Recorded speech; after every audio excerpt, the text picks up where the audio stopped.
নমস্কার, আমি প্রশান্ত। আমার চ্যানেল মাতৃশক্তি। আজ বলবো আপনাদের পিতৃদোষ আছে, আপনারা সেটা বুঝবেন কি করে।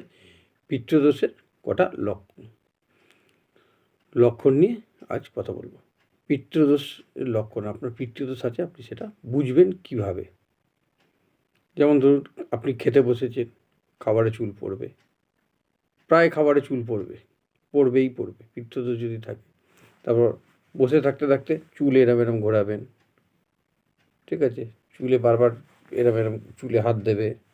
আচ্ছা, তারপর ঠ্যাং নাচাবে, বসে বসে বসে বসে পা নাচাবে, তাদের 100% পিতৃদোষ হতেই হবে।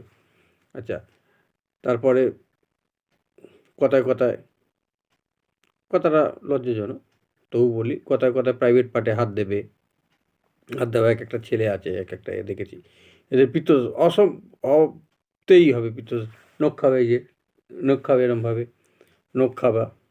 আচ্ছা, তারপরে আপনার রাত্রিবেলা ঘুমিয়ে স্বপ্ন দেখছেন, আপনার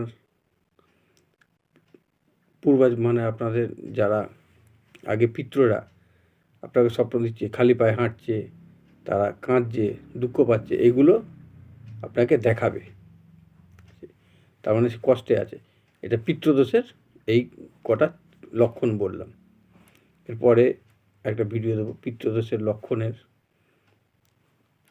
যে পিতৃদের আপনারা শান্ত করবেন কি করে, পিতৃদের থেকে আপনারা ভালোভাবে সুখ সমৃদ্ধি যাতে আপনাদের বাড়িতে আসে, সেই আশীর্বাদটা কীভাবে পিতৃদের কাছ থেকে আপনারা নেবেন। কুলদেবী নিয়ে আমার ভিডিও দেওয়া আছে, আগে দেখে নেবেন কুলদেবীর ভিডিওটা। আজকে দিলাম পিতৃদি, এরপরে দেবো পিতৃদের আপনারা কীভাবে সন্তুষ্ট করবেন। আমার চ্যানেলটা নতুন, ভিডিওটা ভালো লাগলে লাইক করুন, কমেন্ট করুন, শেয়ার করুন, চ্যানেলটা সাবস্ক্রাইব করুন। নমস্কার।